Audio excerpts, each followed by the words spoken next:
일단 뭐 어제 승리가 있었는데요. 네.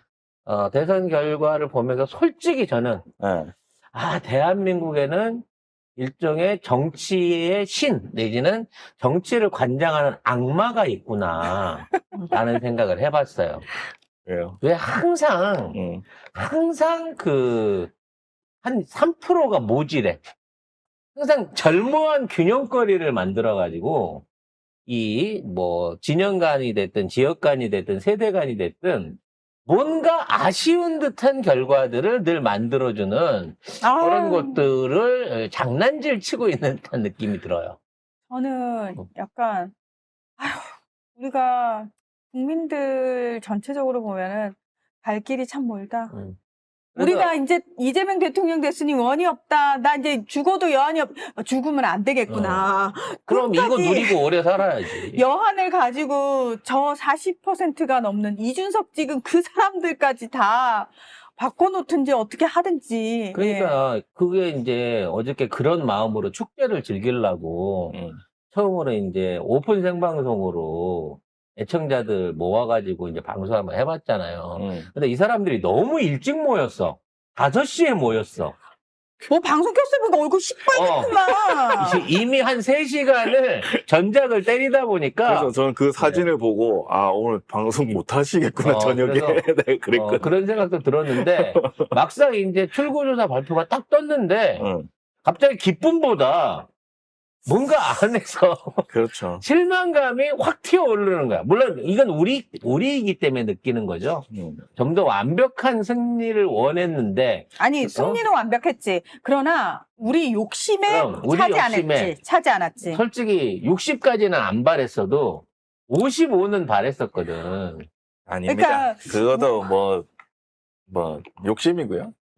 일단 이거 기사를 한번 봅시다. 너무 그렇게 비관하지 마세요. 서운한 점은 뒤에 풀기로 하고. 이겼어. 이겼어. 당당히 이겼어.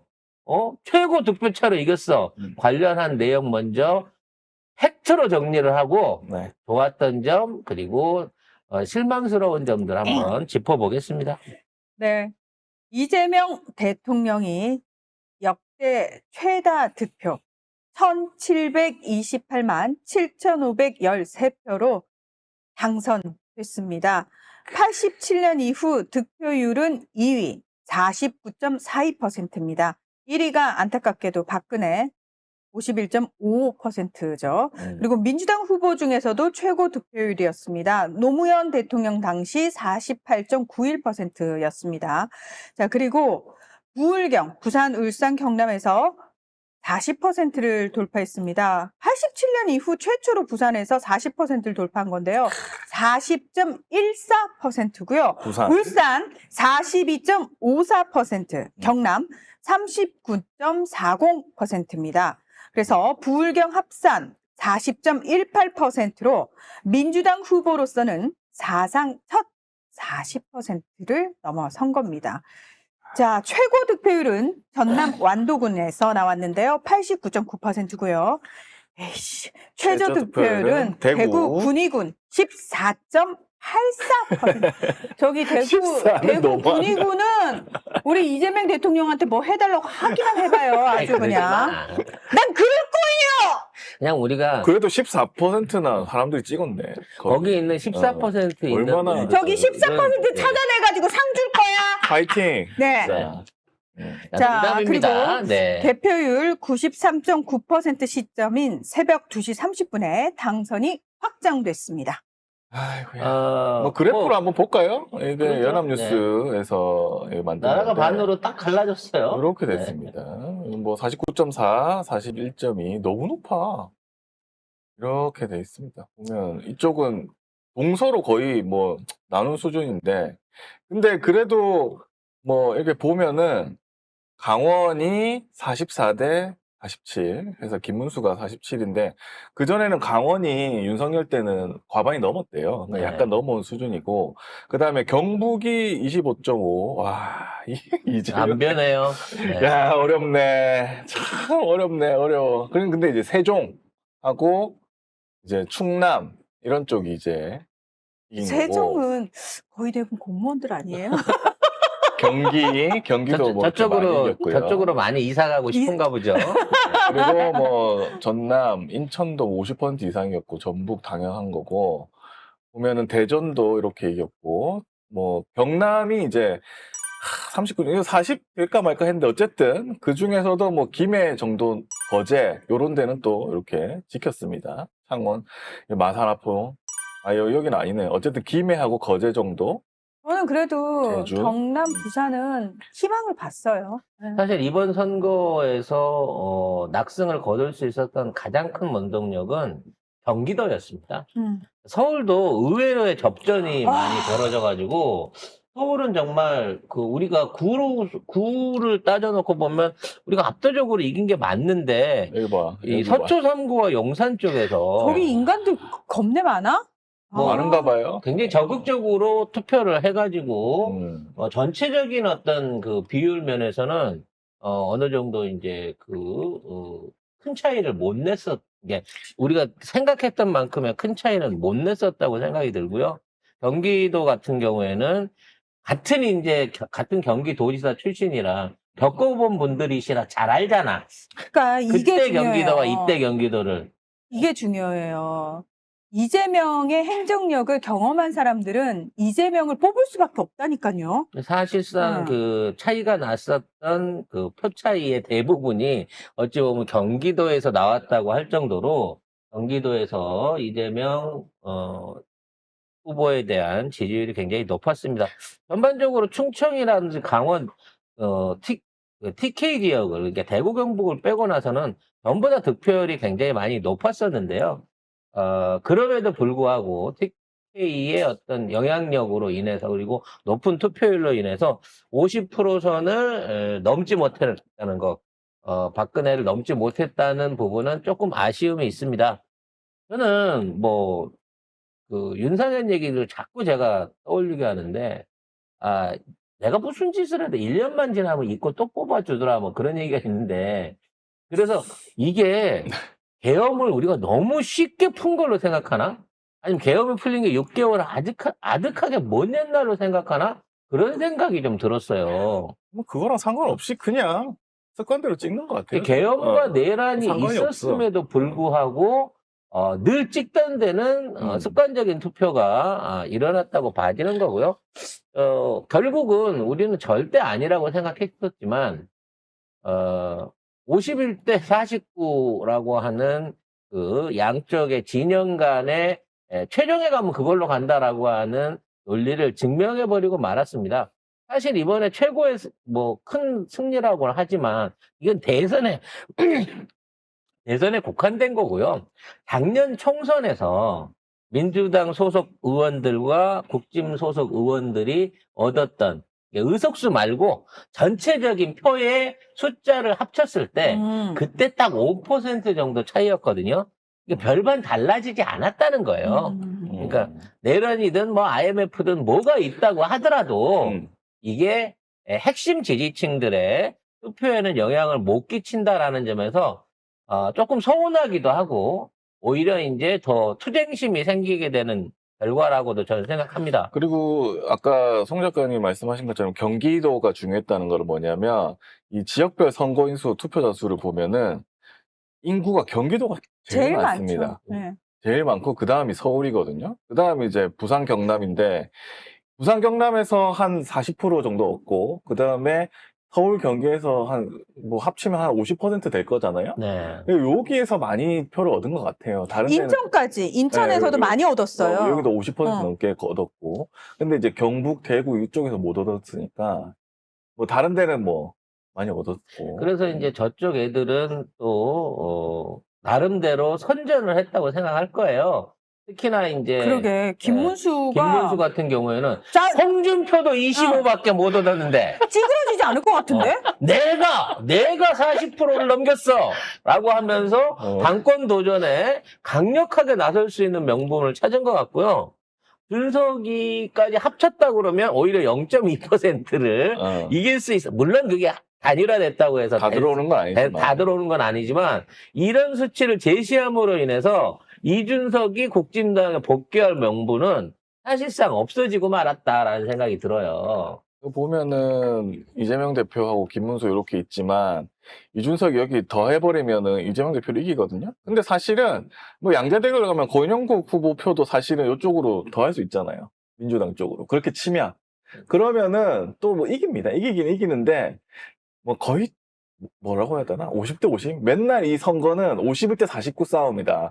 그걸 다시 한번 느꼈어요. 이게 무슨 계엄이 있든, 뭐 내란죄를 저지르든, 뭐 외환죄를 저지르든, 뭐 백을 받아먹든 선거에 뭐 개입을 하든, 필요가 없어. 뭐 주수를 하든 필요가 없는 것 같아. 이게 시간이 지나버리잖아요. 그러니까 만약에 바로 딱 해가지고 그때 내란 딱 일어나서 바로 없어지고, 바로 깜빵 가고, 헌재에서 탄핵되고 바로 선거를 했으면 모르겠는데 이게 6개월 지나면서 뭐 이걸 한 해 만에 진짜 잊어버린 거야, 그 거 사람들은. 그런 것 같아. 저는 그러니까. 그냥 그걸 잊어버렸다고 생각 안 하고요. 어제 그 연령별로 이렇게 딱 나오는데 역시 40, 50대가 가장 진보적이잖아요. 지금 네. 상황에서. 근데 70대부터 진짜 70대가 인구수가 어느 정도 되는지를 저는 좀 볼 필요가 있다고 여기는 생각하거든요. 이제 출구조사인데 뭐 이렇게 돼 있습니다.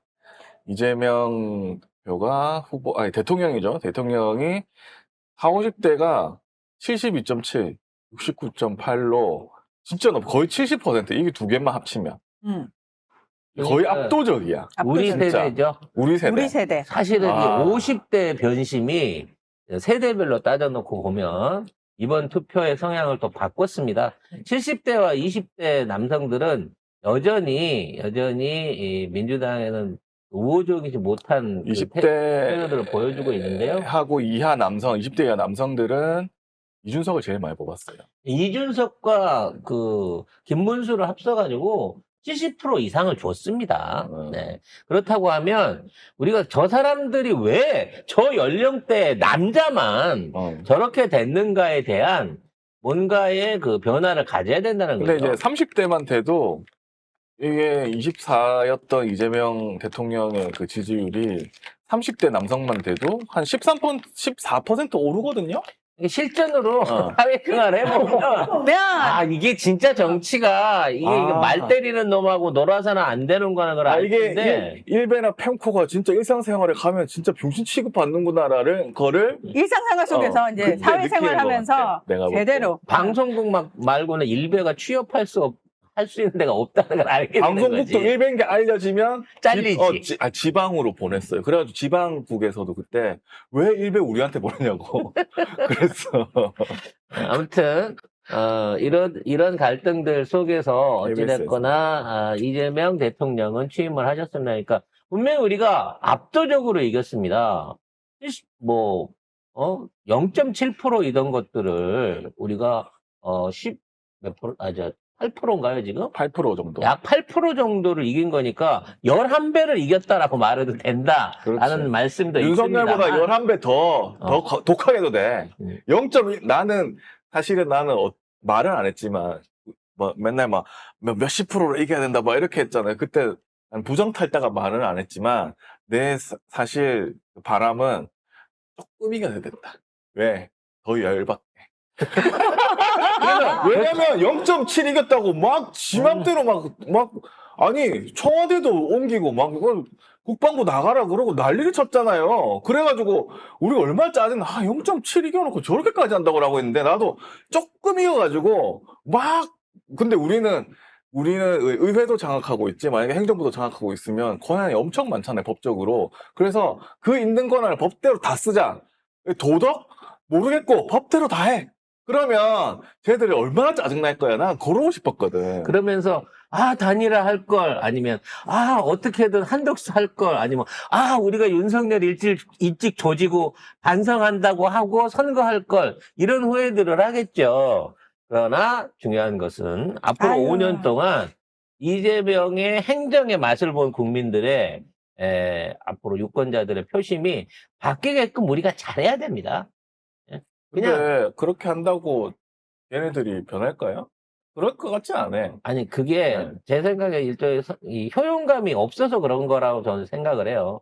정치적 효용감을 보여주고 그 안에서 진짜 달라진 나라를 보여주게 되면 조금씩 변화하게 될 거예요. 그러니까 결국은 투표장에 있는 사람을 끌어낼 수 있는 가장 기본적인 게 말하자면 성향도 있겠지만 본인의 성향도 있겠지만 그 성향을 뛰어넘을 수 있는 본인들의 개인적 또는 공공의 이득을 우리가 확인해주고 또 거기에 대한 것들이 홍보가 된다고 치면 저는 반드시 바뀔 수 있을 거라는 희망을 보게 됩니다. 조금씩은 많이 넘어오고 있잖아요. 일단 윤석열을 뽑았던 사람들의 9% 이상이 9.2%가 이재명 후보에게 왔고 그리고 진짜 오늘 이준석으로 갔다. 그리고 7.5는 이준석으로 갔다는 거 기사 아니겠습니까? 전해주세요.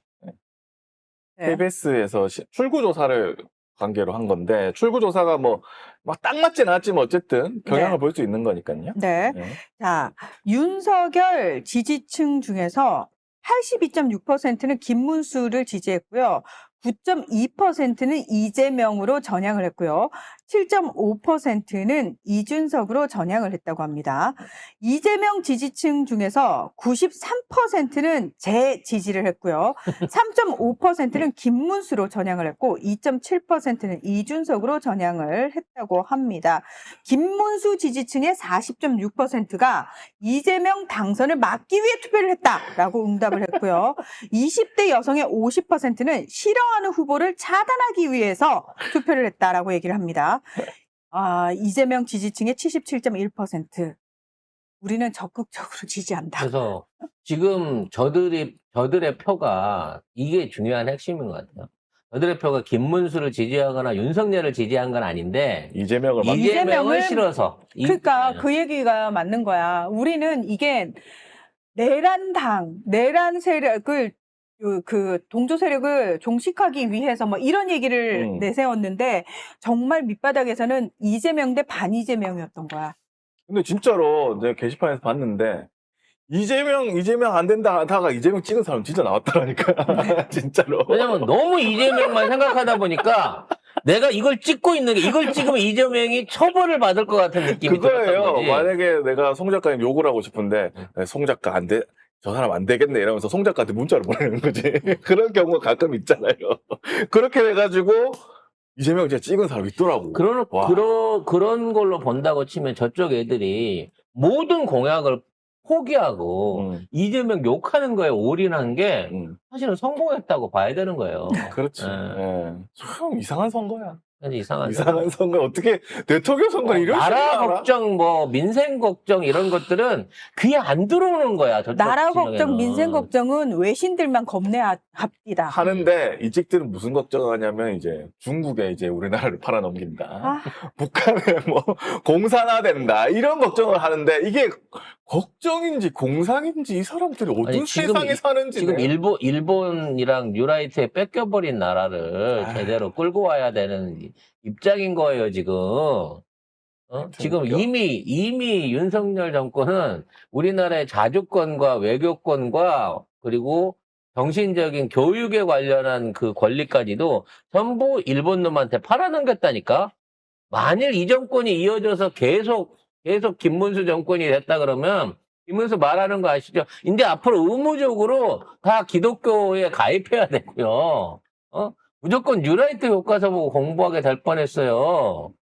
그런 점을 생각한다고 치면 이것은 나라를 구한 투표였다라고 봐도 괜찮을 겁니다. 그리고 이분은 그 디자이너신데 이준석 굉장히 싫어하시는 분입니다. 네, 박시영 디자이너시죠. 우리 옆집 아저씨 아니고 그 디자이너로서 네. 하시는 분인데. 그래서 이분은 이제 타당 지지자로서 이게 민주당 지지자들이 가스라이팅 피해자들 같다. 그러니까 윤석열이 0.7 이기고도 지 맘대로 하는데 지 맘대로가 아니고 요렇게 해놨죠. 네, 요렇게 하는데 네. 제발 뻔뻔해질 필요가 있다. 특히 이번에는 0.7로 이겨도 이 언론이 굽신거리고 사법이 굽신거리고 예수파리들이 굽신거렸는데 윤석열 때는 근데 그 사람들이 민주당이 뭐 70으로 이기든 80으로 이기든 그렇게 안 한다는 소리예요. 그래서 이긴 거에 더 뻔뻔해지고 야 우리가 이겼으니까 우리 마음대로 할 거야 라고 오히려 더 뻔뻔하게 얘기해라 이거예요. 그거지. 야 눈 깔아, 씨. 우리 이겼어, 이 새끼들. 찍소리도 내지 마, 이 새끼. 우리도 개헌 빼놓고는 다 할 거야. 당연하지. 계엄을 하면 안 되지. 계엄만 빼곤 다 할 거야, 대신에. 자, 오늘 아침에도 그 이재명 대표가 아니, 대통령! 대통령이 군 거참 입에 안 붙어요. 저는 쫙쫙 붙던데. 대통령이 군 통수권 자동 이양을 하면서도 그 계엄 관련 얘기를 했거든요. 계엄에 관련 그 합참한테 전화 받으면서 했는데 그때도 불법적인 계엄에 되게 소극적으로 임해준 군 장병들한테 고맙다고 얘기를 꼭 전해달라고 그 얘기를 전달함과 동시에 니네는 아무래도 냄새가 나. 좀만 기다려. 열어보니까 아닌가 저는 그렇게 들었습니다. 네. 그래서 결론은 뭐냐면 주변 일직들한테 자랑하십시오. 이겼다. 니들 졌지? 그렇지. 한번 이때 봐라. 어떻게 하니 보자. 엿대는 거는 아니겠죠. 이재명 시절이 오면 지들도 우리랑 좋은 똑같은 거야. 수혜를 받으니까. 아니 기분이 하지만, 어떨지. 만약에 그렇지. 이재명 잘해봐. 그러면 잘한다고 말도 못하고 그 전에 문재인 정부 때 잘하니까 이직들이 입이 이렇게 들어가가지고 아씨 어떡하지 막 이랬거든. 왜 이렇게 수출이 잘 되는 거야? 그러면서 그리고 씹을 데 없으니까. 왜 이렇게 수출이 잘 되지? 특히 막 이러고. 그때 그 재난지원금 40만 원 줬을 때 전부 다 이러면서 좋아가지고 40만 원 하나 좋다고 했거든. 근데 절대 문재인 얘기 또 안 하면서 또 이렇게 하면서 했어. 근데 조만간 우리 35조 풀 거거든. 그러니까 못해도 한 40만 원, 50만 원 풀 작정이 그러니까 여러분들 그런 상황이 있으면 무조건 야 대통령 잘 뽑으니까 이렇게 되네라고 큰 소리 치세요. 그때는 이직들한테 술 얻어 먹으세요. 야, 이거 우리가 투표해서 받아낸 거야, 이 재난지원금. 응? 야, 아무튼 외신에서도 선거 결과에 대해서 매우 긍정적으로 평가하고 있습니다. 그거 전에 네. 요거는 좀 재밌어서 김상욱 의원 있잖아요. 네, 인생 배팅에 성공하신 어. 김상욱 의원님. 출구조사 당시의 상황이랍니다. 저는 KBS를 안 봐가지고 KBS 이상한 분들이 많네요. 네. 요거 상황만 한번 볼까요?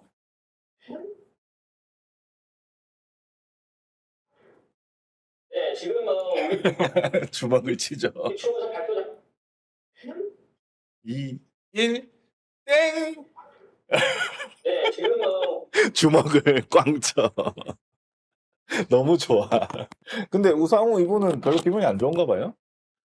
잠깐만, 우상우가 제일 좋아해야 되는 거 아니야? 파란 넥타이였구나. 근데 왜 표정이 빨간 넥타이랑 똑같지? 김상욱만 너무 추후서 발표자 아니 방송에서 사실 이 책상을 친다는 게 네, 지금 우리 추후서 발표자 이게 잘 있는 일이 아닌데 우상호는 너무 기분이 안 좋아.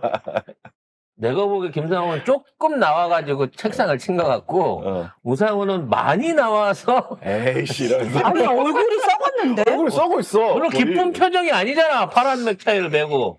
지금 얘들이랑 똑같아. 그러니까 여기 세 명의 표정이 똑같고 여기 김상욱은 너무 좋아서 주먹을 빵 치잖아요. 저거 좋아서 친지 모질했다고 치는 건지 모르겠지만 A가밖에 안 나오네 이건가? 어찌됐거나 수박들은 기분이 참 많이 안 지금 좋다. 꼬달릴 겁니다. 지금 뭐 조금 이따 인선 얘기가 나오겠지만 수박들 내지는 뭔가 하나 이렇게 한 자리 바라고 있던 사람들 국물도 없더라고요. 지금 그 인선안 발표된 거 이전 이미 김민석 총리 후보가 인선안을 매우 파격적으로 준비하고 있다. 완전